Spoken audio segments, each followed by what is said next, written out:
little onward lend thy guiding hand to these dark steps. A little further on, for yonder bank hath choice of sun or shade.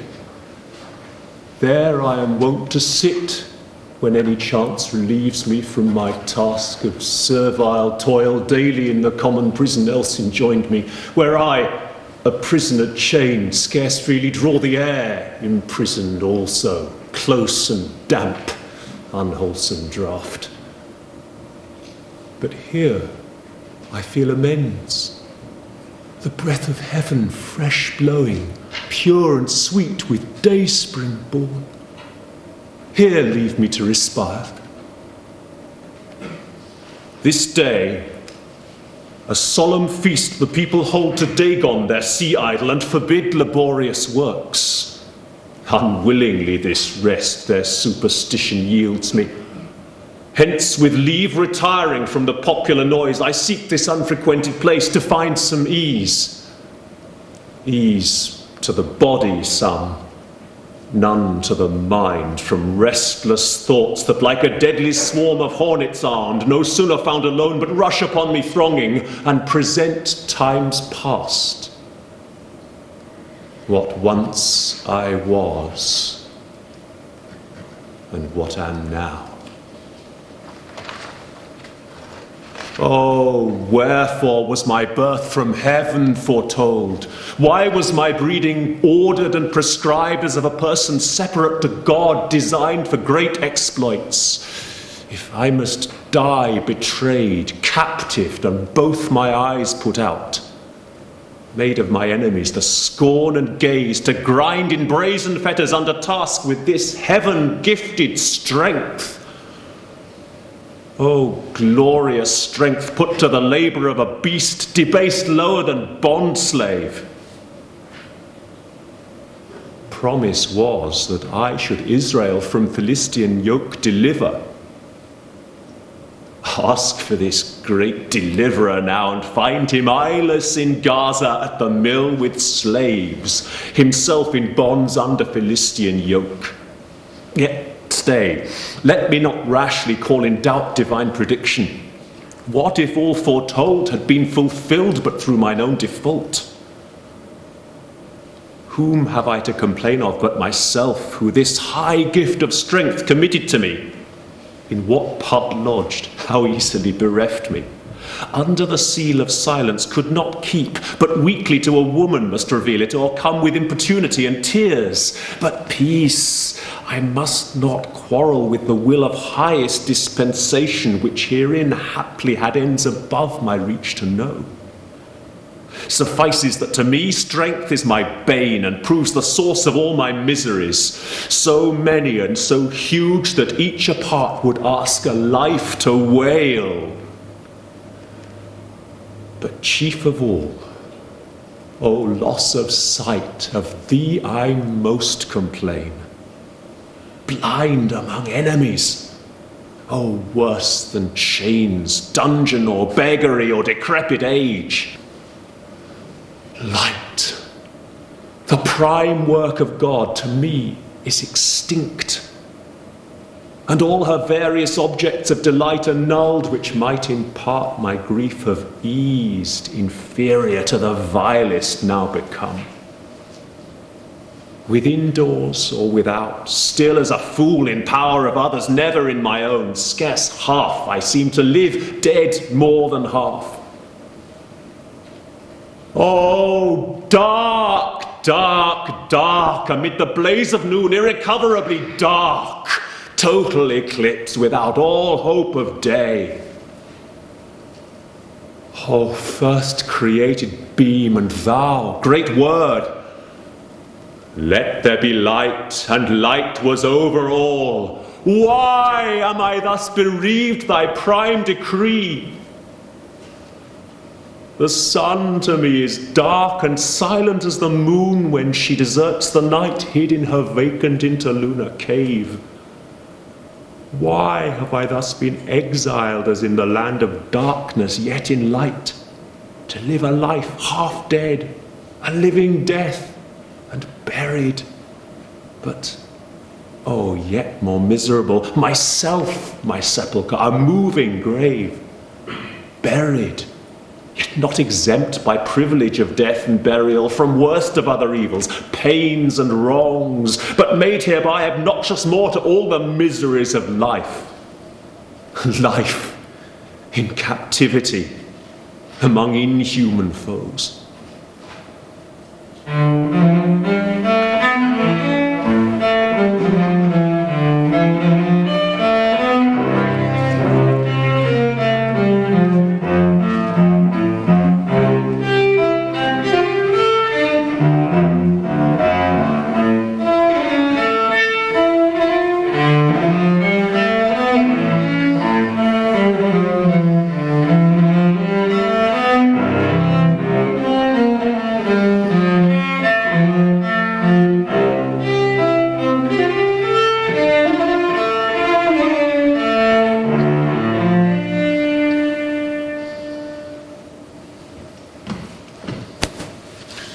But who are these? For with joint pace I hear the tread of many feet steering this way. Perhaps my enemies who come to stare at my affliction, and perhaps to insult. Their daily practice to afflict me more. This is he. Softly a while, let us not break in upon him. Oh, change beyond report, thought, or belief. Can this be he, that heroic, that renowned, irresistible Samson, whom unarmed no strength of man or fiercest wild beast could withstand, who tore the lion as the lion tears the kid, ran on embattled armies clad in iron, and weaponless himself made arms ridiculous, useless the forgery of brazen shield and spear, the hammered cuirass, Calibian tempered steel, and frock of mail adamantian proof. The bold Ascalonite fled from his lion ramp. Old warriors turned their plated backs under his heel, or grovelling soiled their crested helmets in the dust. Then, with what trivial weapon came to hand, the jaw of a dead ass, his sword of bone, 1,000 foreskins fell, the flower of Palestine, in Ramath Lehi, famous to this day. Which shall I first bewail, thy bondage or lost sight? Prison within prison, inseparably dark. Thou art become, O worst imprisonment, the dungeon of thyself. Thy soul, which men enjoying sight oft without cause complain, imprisoned now indeed, in real darkness of the body dwells, shut up from outward to incorporate with gloomy night. For inward light, alas, puts forth no visible beam. I hear the sound of words. Their sense the air dissolves unjointed ere it reach my ear. He speaks. Let us draw nigh. Matchless in might, the glory late of Israel, now the grief. We come, thy friends and neighbours, not unknown, from Eshtal and Zora's fruitful vale, to visit or bewail thee, or if better, counsel or consolation we may bring, salve to thy sores. Your coming, friends, revives me, for I learn now of my own experience, not by talk, how counterfeit a coin they are who friends bear in their superscription. Oh, friends, how many evils have enclosed me round, yet that which was the worst now least afflicts me, blindness. For had I sight, confused with shame, how could I once look up or heave the head, who like a foolish pilot have shipwrecked my vessel trusted to me from above, gloriously rigged, and for a word, a tear, fool, have divulged the secret gift of God to a deceitful woman. Tell me, friends, Am I not sung and proverbed for a fool in every street? Do they not say, how well are come upon him his deserts?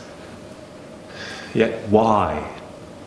Immeasurable strength they might behold in me, of wisdom nothing more than mean. This with the other should at least have paired. These two proportioned ill drove me transverse. Tax not divine disposal.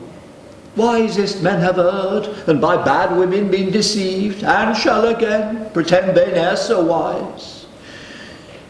Yet, truth to say, I oft have heard men wonder why thou shouldst wed Philistine women rather than of thine own tribe, fairer, or as fair, at least of thy own nation, and as noble.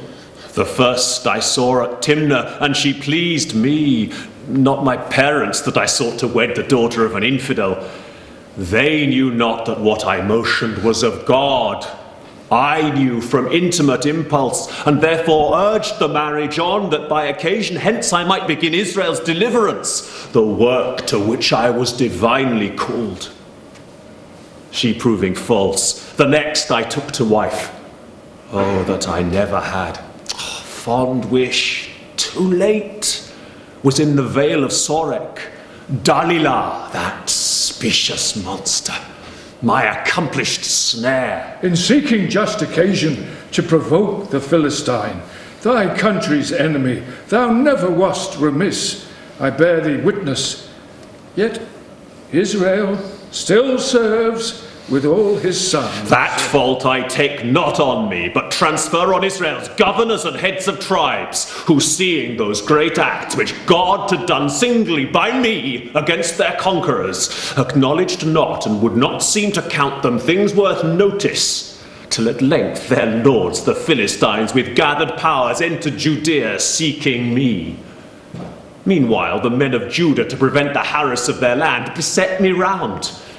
I willingly, on some conditions, came into their hands, and they as gladly yield me to the uncircumcised, a welcome prey, bound with two cords. But cords to me were threads touched with the flame. On their whole host I flew unarmed, and with a trivial weapon felled their choicest youth. They only lived who fled. Had Judah that day joined, or one whole tribe, they had by this possessed the towers of Gath and lorded over them, whom now they serve. But what more oft in nations grown corrupt and by their vices brought to servitude than to love bondage more than liberty, bondage with ease than strenuous liberty, and to despise or envy, or suspect whom God hath of his special favour raised as their deliverer. If he ought begin, how frequent to desert him, and at last to heap ingratitude on worthiest deeds. Just are the ways of God, and justifiable to men, unless there be who think not God at all. If any be, they walk obscure, for of such doctrine never was there school but the heart of the fool, and no man therein doctor but himself. God would not else, who never wanted means, nor in respect of the enemy just cause to set his people free, have prompted this heroic Nazarite against his vow of strictest purity to seek in marriage that fallacious bride, unclean, unchaste. Down reason then, at least vain reasonings down.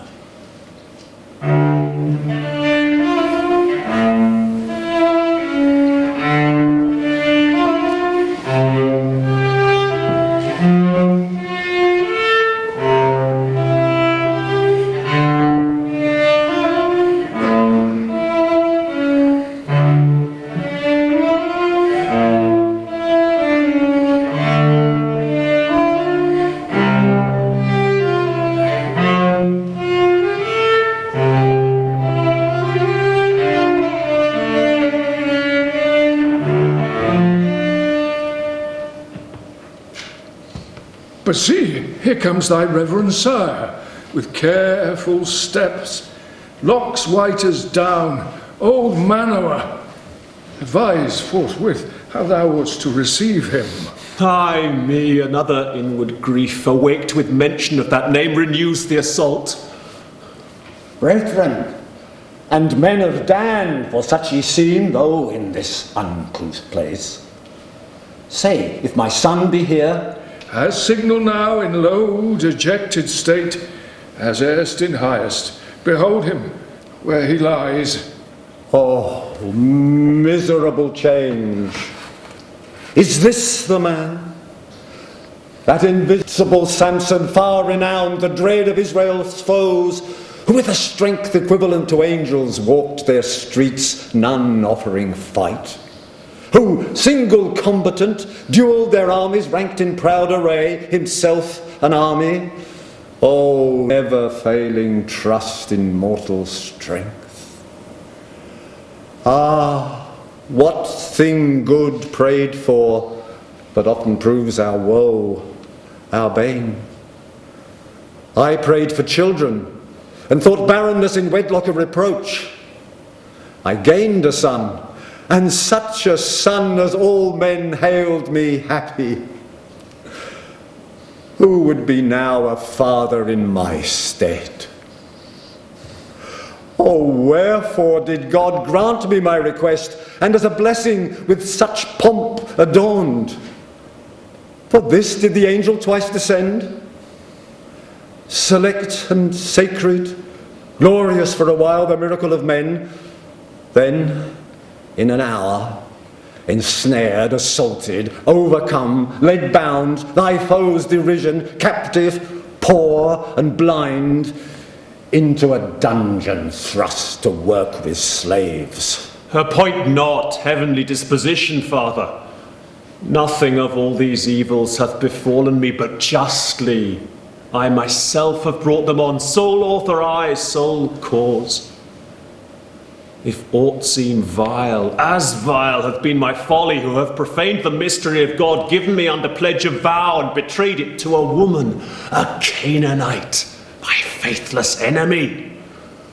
This well I knew, nor was at all surprised, but warned by oft experience. Did not she of Timnah first betray me? This other, thrice assayed with flattering prayers and sighs and amorous reproaches to win from me my capital secret. Thrice I deluded her and turned to sport her importunity. Yet the fourth time, when mustering all her wiles, with blandished parleys, feminine assaults, tongue batteries, she surceased not day nor night to storm me, overwatched and wearied out. At times when men seek most repose and rest, I yielded and unlocked her all my heart, who with a grain of manhood well resolved might easily have shook off all her snares. But foul effeminacy held me yoked, her bondslave. Oh, indignity, oh, blot to honour and religion! Servile mind rewarded well with servile punishment. The base degree to which I now am fallen, these rags, this grinding, is not yet so base as was my former servitude. Ignoble, unmanly, ignominious, infamous, true slavery. And that blindness worse than this, that saw not how degenerately I served. I cannot praise thy marriage choices, son, rather approve them not. But thou didst plead divine impulsion, prompting how thou mightst find some occasion to infest our foes. The burden of that fault bitterly hast thou paid, and still art paying that rigid score. A worse thing yet remains. This day the Philistines a popular feast here celebrate in Gaza, and proclaim great pomp and sacrifice and praises loud to Dagon as their God, who hath delivered thee, Samson, bound and blind into their hands. So Dagon shall be magnified, and God, beside whom is no God, compared with idols, disglorified, blasphemed, which to have come to pass by means of thee, Samson.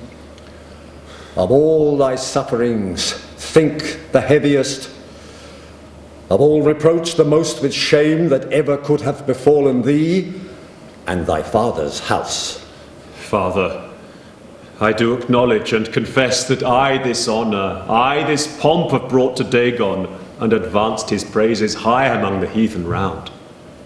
To God have brought dishonour, obloquy, and oped the mouth of idolists and atheists. This only hope relieves me, that the strife with me hath end. All the contest is now twixt God and Dagon. Dagon hath presumed me overthrown to enter lists with God, his deity, comparing and preferring before the God of Abraham.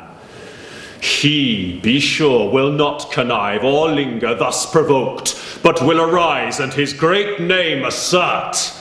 With cause this hope relieves thee, and these words I as a prophecy receive.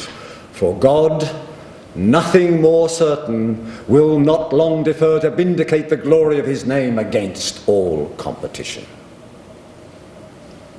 But for thee, what shall be done? Thou must not in the meanwhile, here forgot, lie in this miserable, loathsome plight neglected. I already have made way to some Philistine lords, with whom to treat about thy ransom. Spare that proposal, Father. Spare the trouble of that solicitation. Let me here as I deserve, pay on my punishment, and expiate, if possible, my crime, shameful garrulity. Be penitent and for thy fault contrite, but act not in thy own affliction, son. Repent the sin. But if the punishment thou canst avoid, self-preservation bids. Or the execution leave to high disposal, and let another hand, not thine, exact the penal forfeit from thyself. Perhaps God will relent and quit thee all his debt.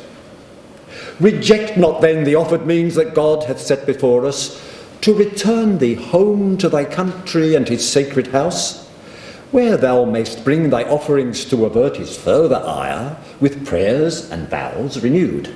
His pardon I implore, but as for life, to what end should I seek it? When in strength all mortals I excelled, I laid my head and hallowed pledge of all that strength in the lascivious lap of a deceitful concubine, who shore me like a tame wether all my precious fleece, then turned me out ridiculous, despoiled, shaven and disarmed among my enemies. Now blind, disheartened, shamed, dishonoured, quelled, to what can I be useful? Wherein serve my nation and the work from heaven imposed? Here let me drudge and earn my bread, till vermin or the draught of servile food consume me, and oft invocated death hasten the welcome end of all my pains. Wilt thou then serve the Philistines with that gift which was expressly given thee to annoy them? But God can cause light again within thy eyes to spring, wherewith to serve him better than thou hast. And I persuade me so. Why else this strength miraculous, yet remaining in those locks? His might continues in thee, not for naught, nor shall his wondrous gifts be frustrate thus. All otherwise to me my thoughts portend, that these dark orbs no more shall treat with light, nor the other light of life continue long, but yield to double darkness nigh at hand. So much I feel my genial spirits droop, my hopes all flat. Nature within me seems in all her functions weary of herself. My race of glory run, and race of shame, and I shall shortly be with them that rest. Believe not these suggestions, which proceed from anguish of the mind and humours black that mingle with thy fancy.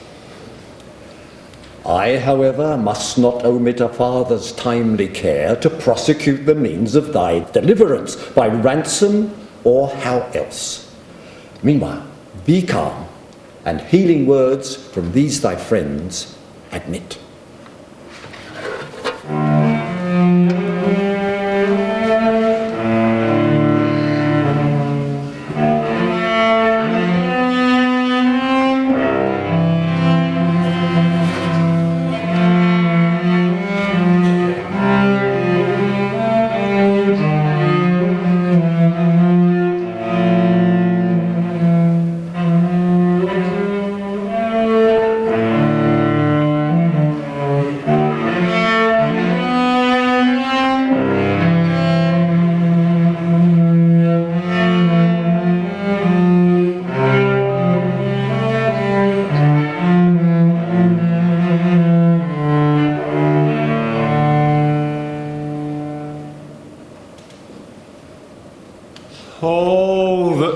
torment should not be confined to the body's wounds and sores, with maladies innumerable in heart, head, breast, and reins, but must secret passage find to the inmost mind, there exercise all his fierce accidents, and on her purest spirits plays on entrails, joints, and limbs, with answerable pains, but more intense though void of corporal sense.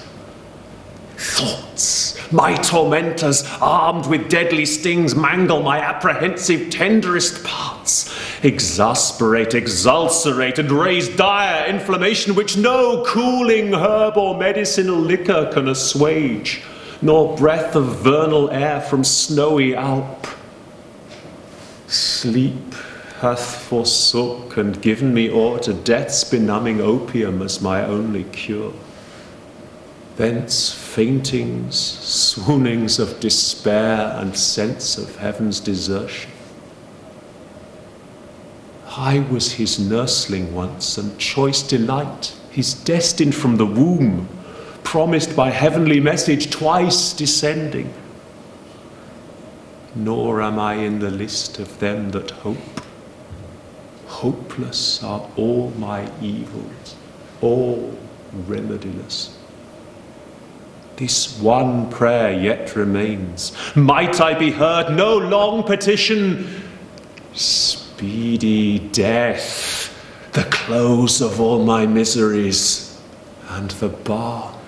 God of our fathers, what is man, that thou towards him with hands so various, or might I say contrarious, temperest thy providence through his short course, not evenly, as thou rulest the angelic orders and inferior creatures mute, irrational and brute, but for such as thou hast solemnly elected, with gifts and graces eminently adorned, to some great work, thy glory and people's safety, which in part they effect. Yet towards these thus dignified, thou oft amidst their height of noon changest thy countenance, and throwest them lower than thou didst exalt them high. In fine, just or unjust, alike seem miserable, for oft alike both come to evil end. So deal not with this once thy glorious champion, the image of thy strength and mighty minister. What do I beg? How hast thou dealt already? Behold him in this state calamitous, and turn his labours, for thou canst, to peaceful end.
But who is this?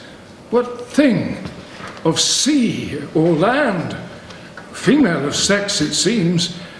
that so bedecked, ornate and gay, comes this way, sailing like a stately ship of Tarsus, bound for the isles of Javan or Gadea, with all her bravery on and tackle trim, sails filled and streamers waving, courted by all the winds that hold them play. An amber scent of odorous perfume, her harbinger, a damsel train behind. Some rich Philistine matron she may seem, and now, at nearer view, no other certain than Dalilah, thy wife. My wife? My traitress, let her not come near me. Yes, on she moves, now stands and eyes thee fixed, about to have spoke, but now, with head declined, like a fair flower, surcharged with dew, she weeps, and words addressed seem into tears dissolved, wetting the borders of her silken veil. But now again, she makes address to speak. With doubtful feet and wavering resolution I came, still dreading thy displeasure, Samson, which to have merited without excuse I cannot but acknowledge. But conjugal affection, prevailing over fear and timorous doubt, hath led me on, desirous to behold once more thy face and know of thy estate. If aught in my ability may serve to lighten what thou sufferest, and though late, yet in some part to recompense my rash, but more unfortunate misdeed. Out, out, hyena! These are thy wonted arts, and arts of every woman false, like thee, to break all faith, all vows, deceive, betray, then, as repentant, to submit, besiege, and reconcilement move with feigned remorse. Confess, and promise wonders in her change, not truly penitent, but chief to try her husband how far urged his patience bears, his virtue or weakness which way to assail. Then, with more cautious and instructed skill, again transgresses and again submits. Yet hear me, Samson, not that I endeavour to lessen or extenuate my offence, but that with just allowance counterpoised, I may, if possible, thy pardon find thee easier towards me, or thy hatred less. First, granting, as I do, it was a weakness in me, but incident to all our sex, was it not weakness also to make known for importunity, that is for naught, wherein consisted all thy strength and safety? To what I did, thou showedst me first the way. But I to enemies revealed and should not. Nor shouldst thou have trusted that to woman's frailty. Ere I to thee, thou to thyself wast cruel. Let weakness then with weakness come to parley, so near related or the same of kind. Thine forgive mine, that men may censure thine the gentler, if severely thou exact not more strength from me than in thyself was found. And what if love, which thou interpretst hate, the jealousy of love, powerful of sway in human hearts, nor less in mine towards thee, caused what I did?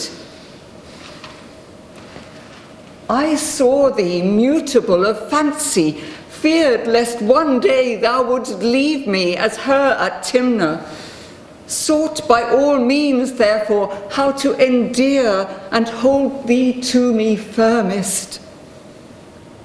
No better way I saw than by importuning to learn thy secrets, get into my power thy key of strength and safety. Thou wilt say, why then revealed? I was assured by those who tempted me that nothing was designed against thee but safe custody and hold. that made for me. I knew that liberty would draw thee forth to perilous enterprises, while I at home sat full of cares and fears, wailing thy absence in my widowed bed.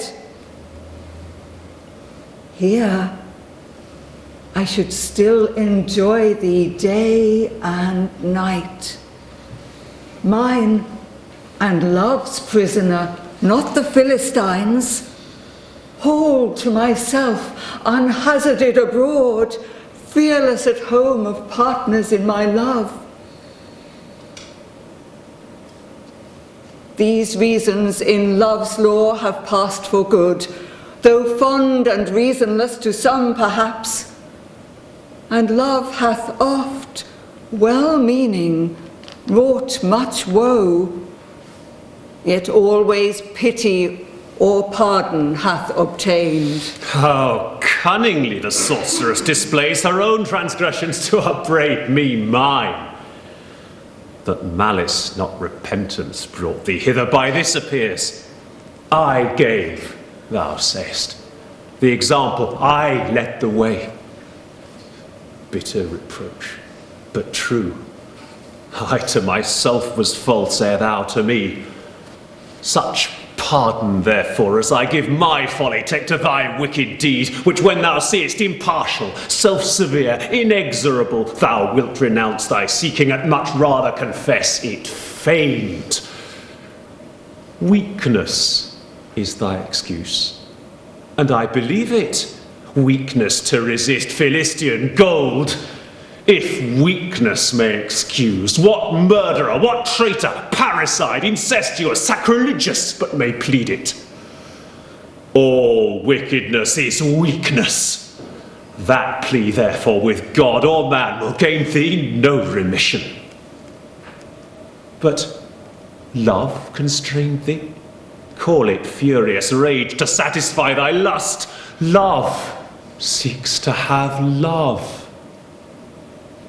My love, how couldst thou hope who tookst the way to raise in me inexpiable hate, knowing as needs I must by thee betrayed?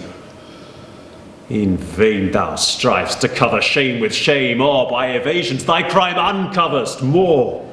Since thou determinest weakness for no plea in man or woman, though to thy own condemning, hear what assaults I had, what snares besides, what sieges girt me round. It was not gold, as to my charge thou layest, that wrought with me.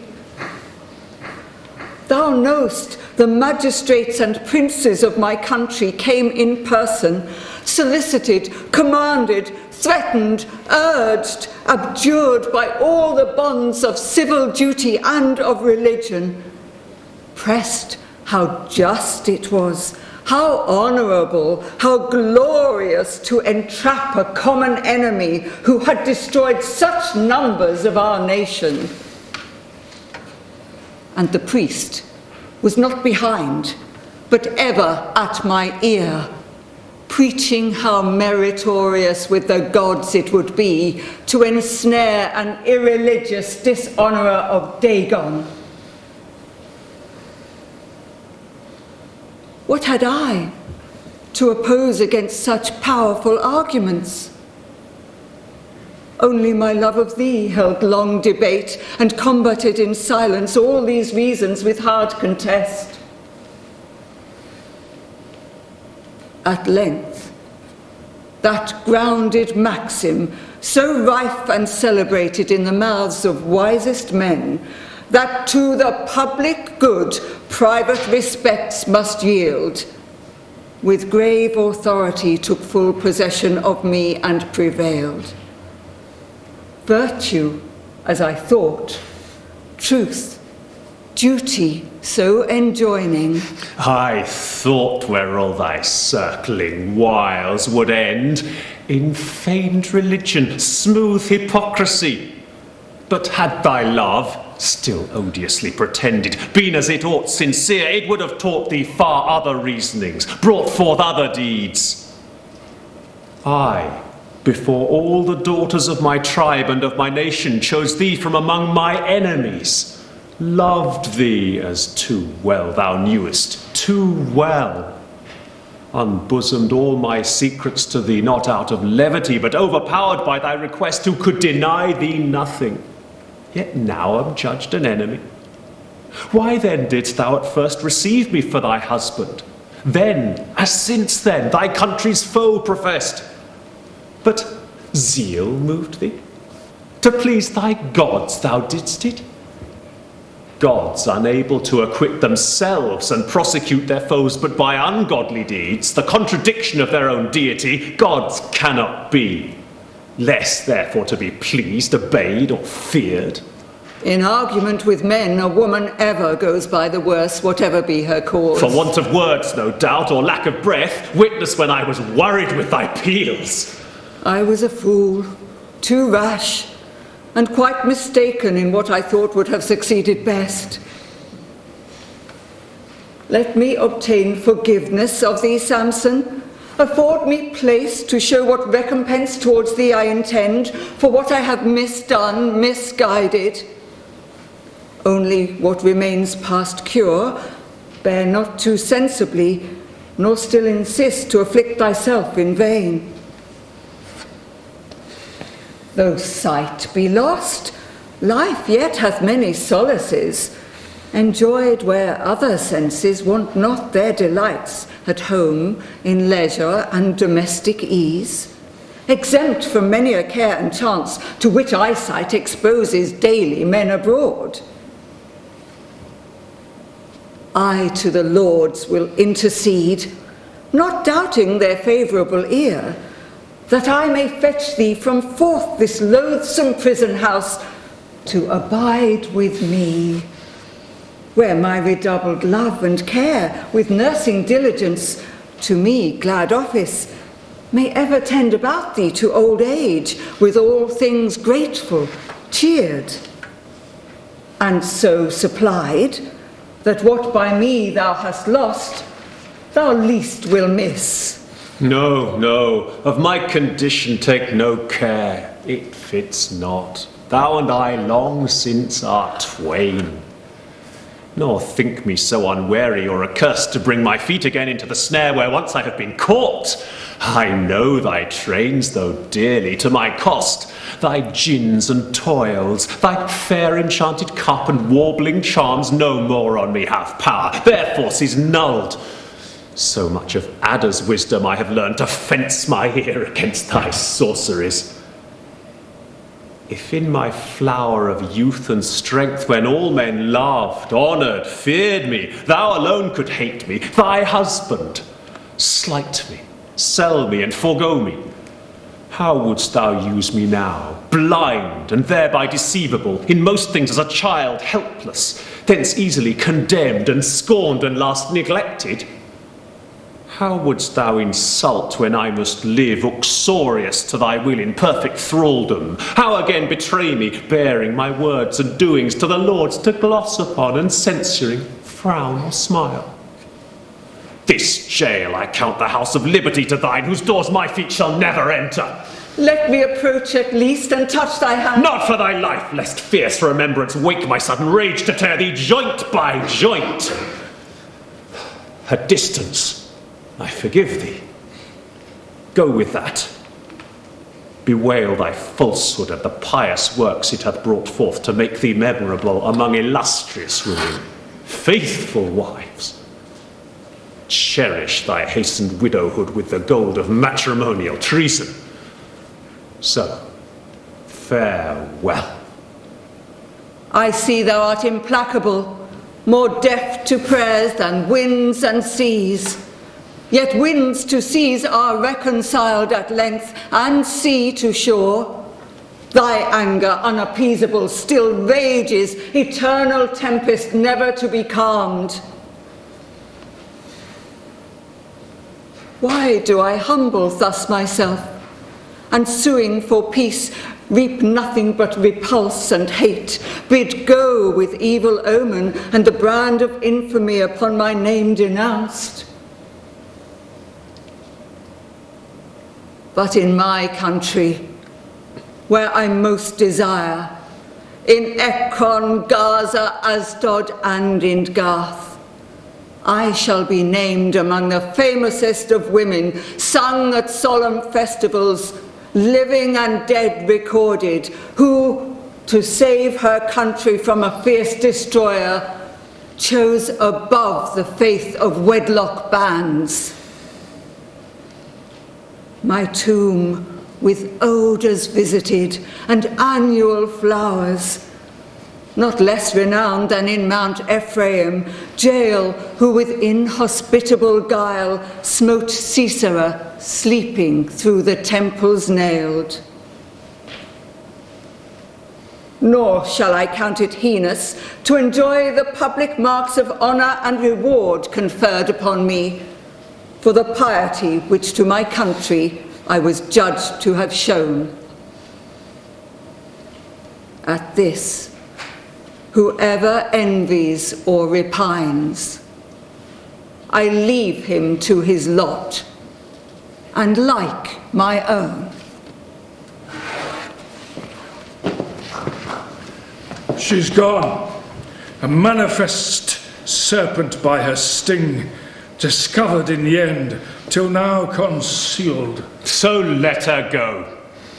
God sent her to debase me and aggravate my folly, who committed to such a viper his most sacred trust of secrecy, my safety and my life. It was for this God's universal law gave to the man despotic power over his female in due awe, nor from that right to part an hour, smile she or lower, so shall he least confusion draw.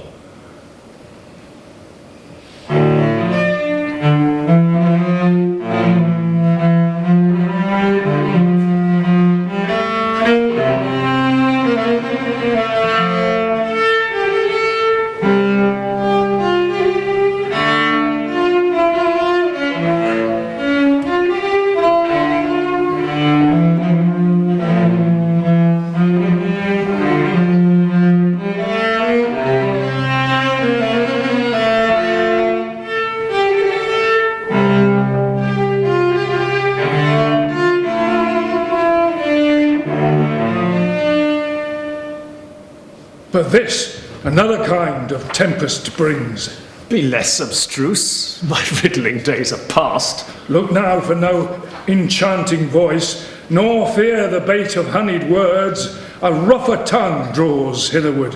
I know him by his stride, the giant Harapha of Gath. His look haughty as is his pile, high built and proud.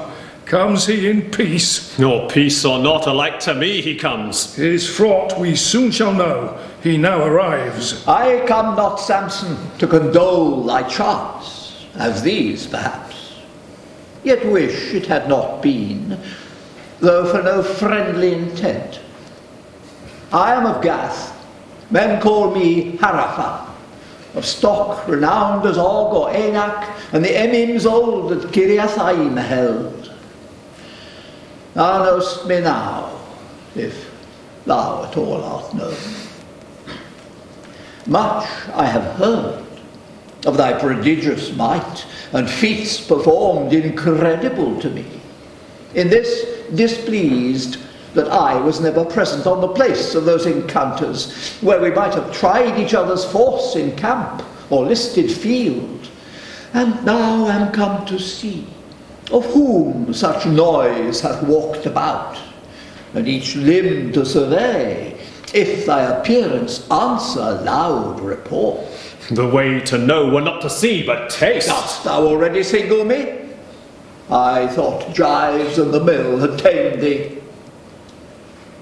Oh, that fortune had brought me to the field where thou art famed to have wrought such wonders with an ass's jaw. I should have forced thee soon with other arms, or left thy carcass where the ass lay thrown. So had the glory of prowess been recovered to Palestine, won by a Philistine from the unforeskinned race, of whom thou bear'st the highest name of valiant acts. that honour, certain to have won by mortal duel from thee, I lose, prevented by thy eyes put out. Boast not of what thou wouldst have done, but do what then thou wouldst. Thou seest it in thy hand. To combat with a blind man I disdain, and thou hadst need much washing to be touched. Such usage as your honourable lords afford me, assassinated and betrayed, who durst not with their whole united powers in fight withstand me, single and unarmed, nor in the house with chamber ambushes close banded durst attack me, no, not sleeping, till they had hired a woman with their gold, breaking her marriage faith to circumvent me. Therefore, without feigned shifts, let be assigned some narrow place enclosed, where sight may give thee, or rather flight, no great advantage on me. Then put on all thy gorgeous arms, thy helmet and brigandine of brass, thy broad habergeon, vambrace and greaves and gauntlet. Add thy spear, a weaver's beam, and 7 times folded shield. I, only with an oaken staff, will meet thee and raise such outcries on thy clattered iron, which long shall not withhold me from thy head, that in a little time, while breath remains thee, thou oft shalt wish thyself at Gath to boast again in safety what thou wouldst have done to Samson, but shall never see Gath more. Thou dost not thus disparage glorious arms, which greatest heroes have in battle worn, their ornament and safety, had not spells and black enchantments, some magician's art arm thee or charm thee strong, which thou from heaven feign'st that thy birth was given thee in thy hair, where strength can least abide, though all thy hairs were bristles ranged like those that ridge the back of chaffed wild boars or ruffled porcupines. I know no spells, use no forbidden arts. My trust is in the living God, who gave me at my nativity this strength, diffused no less through all my sinews, joints and bones than thine, while I preserved these locks unshorn, the pledge of my unviolated vow. For proof hereof, if Dagon be thy God, go to his temple, invocate his aid with solemnest devotion, spread before him how highly it concerns his glory now to frustrate and dissolve these magic spells, which I to be the power of Israel's God avow. And challenge Dagon to the test, offering to combat thee his champion bold with the utmost of his Godhead seconded. Then thou shalt see, or rather to thy sorrow soon feel, whose God is strongest, thine or mine. I once again defy thee to the trial of mortal fight by combat to decide whose God is God, thine or whom I with Israel's sons adore. Fair honour that thou dost thy God, in trusting he will accept thee to defend his cause. A murderer, a revolter, and a robber. Tut, doughty giant, how dost thou prove me these? Is not thy nation subject to our lords? My nation was subjected to your lords. It was the force of conquest. Force with force is well ejected when the conquered can. These shifts refuted, answer thy appellant, though by his blindness maimed for high attempts, who now defies thee thrice to single fight as a petty enterprise of small in force. With thee, a man condemned, a slave enrolled, due by the law to capital punishment? To fight with thee no man of arms will deign. Camest thou for this, vain boaster, to survey me, to descant on my strength and give thy verdict? Come nearer. Part not hence so slight informed, but take good heed my hand survey not thee. Oh, Beelzebub! Can my ears unused hear these dishonours and not render death? No man withholds thee. Nothing from thy hand fear I incurable. Bring up thy van. My heels are fettered, but my fist is free. This insolence other kind of answer fits.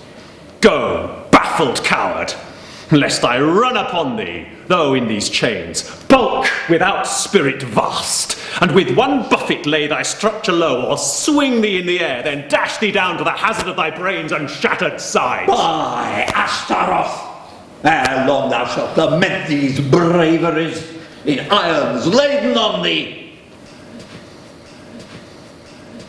His giantship is gone, somewhat crestfallen, stalking with less unconscionable strides and lower looks, but in a sultry chafe. I dread him not, nor all his giant brood, though fame divulge him father of 5 sons, all of gigantic size, Goliath chief. He will directly to the lords, I fear, and with malicious counsel stir them up some way or other yet further to afflict thee. Come what will, my deadliest foe will prove my speediest friend, by death to rid me hence. The worst that he can give to me the best. Yet so it may fall out, because their end is hate, not help to me. It may with mine draw their own ruin who attempt the deed. Oh, how comely it is, and how reviving to the spirits of just men, long oppressed, when God into the hands of their deliverer puts invincible might to quell the mighty of the earth. He all their ammunition and feats of war defeats, with plain heroic magnitude of mind and celestial vigour armed. Their armories and magazines contemns, renders them useless, while with winged expedition, swift as a lightning glance, he executes his errand on the wicked, who surprised, lose their defence, distracted and amazed. And yet, perhaps, more trouble is behind, for I descry this way some other tending. In his hand a sceptre or quaint staff he bears, comes on amain, speed in his look. By his habit I discern him now a public officer, and now at hand. His message will be short and voluble. Hebrews, the prisoner Samson here I seek. His manacles, remark him. There he sits.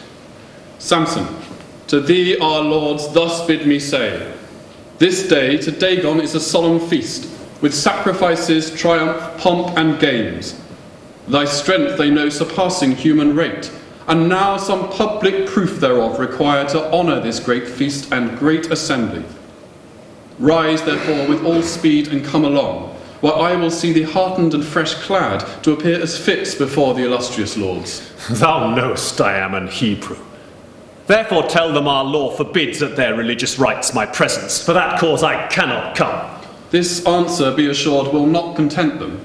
Have they not sword players and every sort of gymnic artists? Wrestlers, riders, runners, jugglers and dancers, antics, mummers, mimics, but they must pick me out with shackles tired and overlaboured at their public mill to make them sport with blind activity.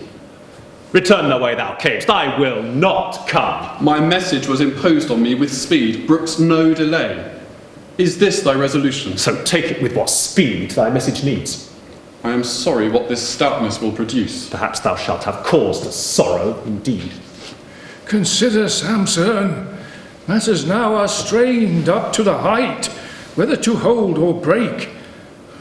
He's gone, and who knows how he may report thy words by adding fuel to the flame.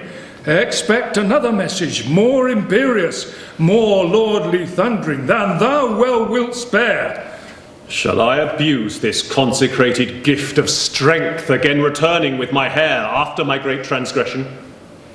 So requite favour renewed, and add a greater sin by prostituting holy things to idols. A Nazarite in place abominable, vaunting my strength in honour to their Dagon. Yet, that God may dispense with me or thee present in temples at idolatrous rites for some important cause, thou needst not doubt. How thou wilt here come off surmounts my reach. Be of good courage. I begin to feel some rousing motions in me which dispose to something extraordinary my thoughts. I with this messenger will go along, Nothing to do, be sure, that may dishonour our law or stain my vow of Nazarite. If there be aught of presage in the mind, this day will be remarkable in my life by some great act, or of my days the last. In time thou hast resolved, the man returns. Samson, this second message from our lords to thee I am bid say, art thou our slave, our captive, at the public mill our drudge, and darest thou at our sending and command dispute thy coming? Come without delay, or we shall find such engines to assail and hamper thee as thou shalt come of force, though thou art firmlier fastened than a rock.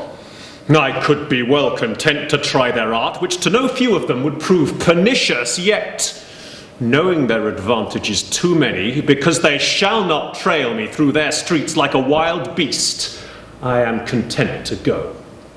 I praise thy resolution. Doff these links. By this compliance thou wilt win the lords to favour, and perhaps to set thee free.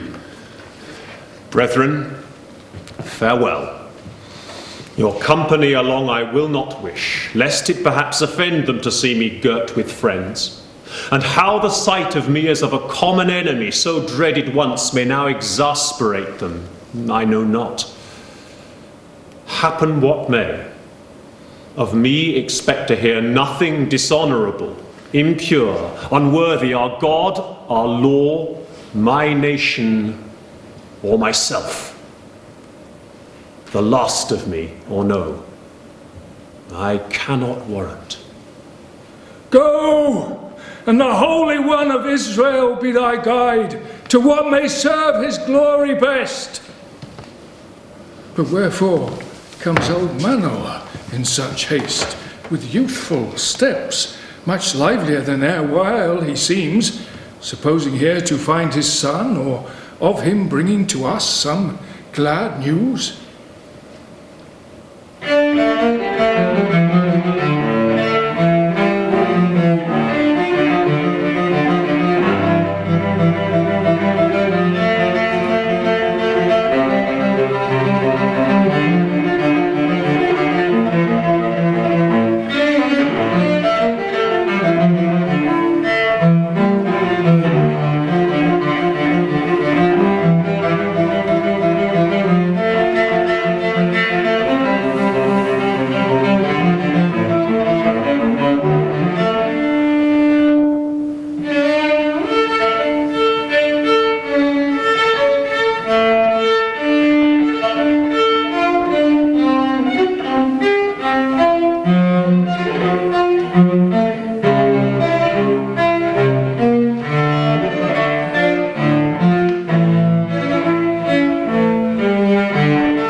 To our wish, I see one hither speeding, a Hebrew, as I guess, and of our tribe.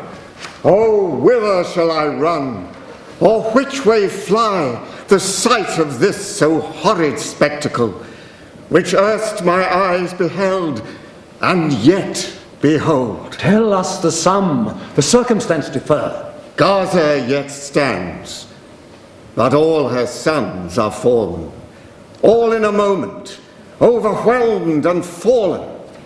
Sad, but thou knowest to Israelites not saddest the desolation of a hostile city. Now take the worst in brief. Samson is dead. The worst indeed. All my hopes defeated to free him hence. But death, who sets all free, hath paid his ransom now and full discharge. How died he? Death to life is crown or shame?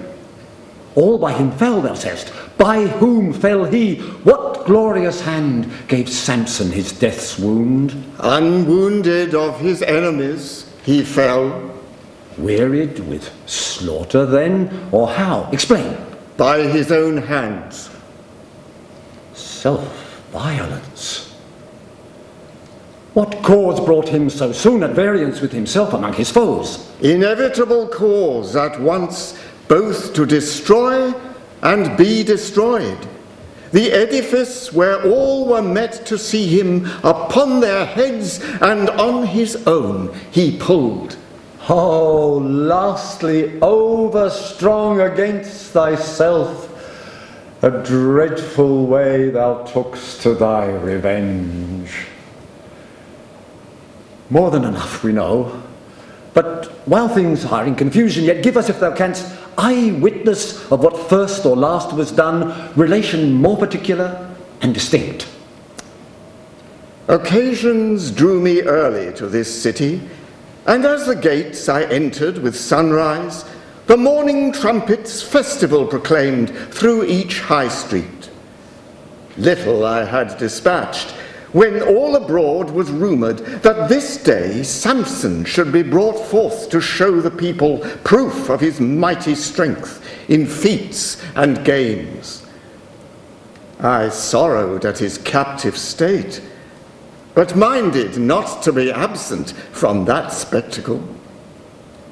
The building was a spacious theatre, half round on two main pillars, vaulted high, with seats where all the lords and each degree of sort might sit in order to behold.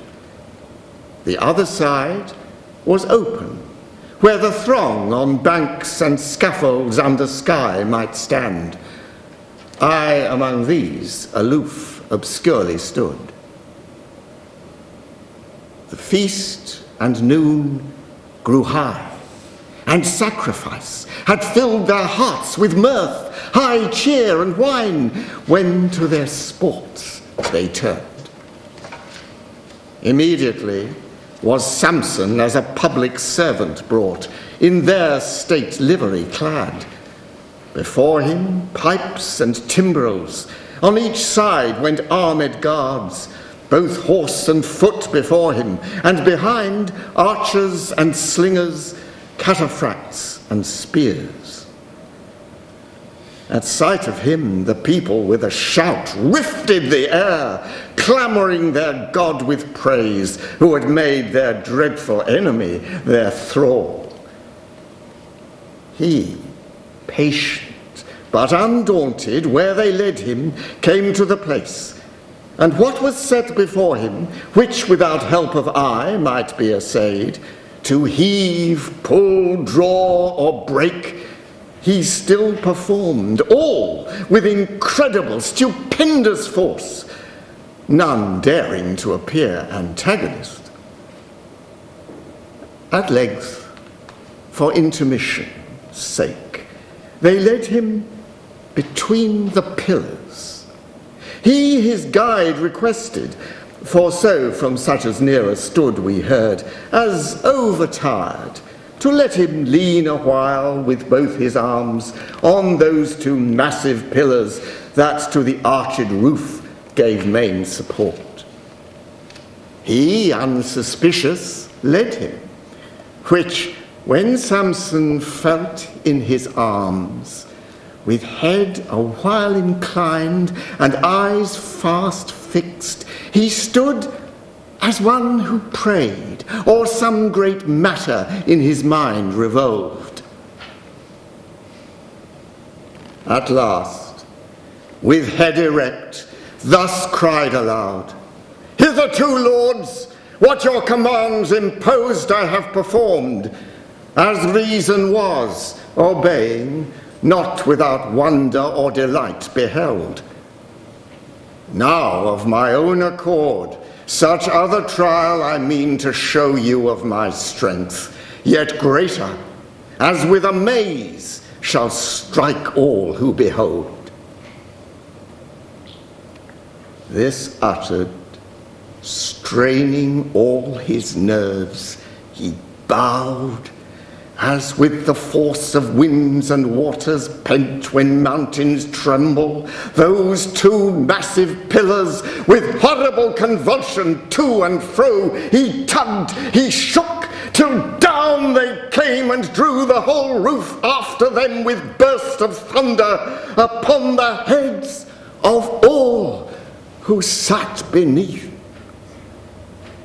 Lords, ladies, captains, councillors and priests, their choice nobility and flower, not only of this, but each Philistine city round, met from all parts to solemnize this feast. Samson, with these inmixed, inevitably pulled down the same destruction on himself. The vulgar only 'scaped, who stood without. O dearly bought revenge, yet glorious, living or dying, thou hast fulfilled the work for which thou wast foretold to Israel. And now liest victorious among thy slain, self-killed, not willingly, but tangled in the fold of dire necessity, whose law in death conjoined thee with thy slaughtered foes, in number more than all thy life had slain before. Come, come, no time for lamentation now, nor much more cause. Samson hath quit himself like Samson, and heroically hath finished a life heroic, on his enemies fully revenged, hath left them years of mourning and lamentation to the sons of Castor through all Philistine bounds. To Israel honour hath left, and freedom, let but then find courage to lay hold on this occasion. To himself and father's house, eternal fame, and which is best and happiest yet, all this with God not parted from him as was feared, but favouring and assisting to the end. Nothing is here for tears, nothing to wail or knock the breast, no weakness, no contempt, dispraise or blame, nothing but well and fair, and what may quiet us in a death so noble. Let us go find the body where it lies soaked in his enemy's blood, and from the stream with lavers pure and cleansing herbs wash off the clotted gore. I, with what speed the while, will send for all my kindred, all my friends, to fetch him hence, and solemnly attend with silent obsequy and funeral train home to his father's house. There will I build him a monument, and plant it round with shade of laurel, evergreen, and branching palm, with all his trophies hung, and acts enrolled in copious legend or sweet lyric song.